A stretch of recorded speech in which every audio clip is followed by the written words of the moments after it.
কয়েক ভর্তি, ঘরটি ভর্তি ছিল। যিশু ঘরের ভিতর ছিলেন, শিক্ষা দান করছিলেন ও সুস্থ করছিলেন, এবং সবাই তাঁকে দেখতে চাইছিল। কয়েকজন লোকের একজন বন্ধু ছিল যে হাঁটতে পারত না। তাদের বিশ্বাস ছিল যে যিশু তাকে সুস্থ করতে পারেন। তাই তারা তাকে একটা মাদুরে করে ওই ঘরে নিয়ে গেল। যেহেতু ঘরটি পুরোপুরি ভর্তি ছিল, তারা ঘরের ভিতর ঢুকতে পারল না। সুতরাং তারা তাদের বন্ধুকে নিয়ে ওই ঘরের ছাদের উপর উঠে গিয়ে ছাদ থেকে টালি সরাতে শুরু করলো।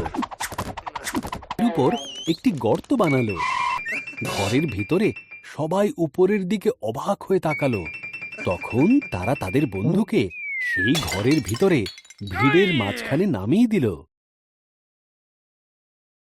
তারা ভেবেছিল যে যিশু তাদের বন্ধুকে সুস্থ করবেন, কিন্তু যিশু তাকে বললেন, তোমার পাপ ক্ষমা করা হলো।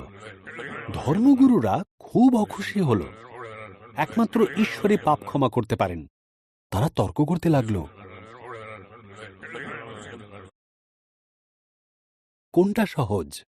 যিশু প্রশ্ন করলেন, একজন মানুষের পাপ ক্ষমা করা নাকি তাকে হেঁটে যেতে দেওয়া? পাপ ক্ষমা করার জন্য ঈশ্বরের ক্ষমতা যে আমার আছে, তা তোমাদের দেখানোর জন্যই আমি তার পা দুটিকে সুস্থ করব। তোমার মাদুর নাও আর হেঁটে ঘরে যাও। যিশু সেই লোকটিকে বললেন, এবং সেই লোকটি তাই করল।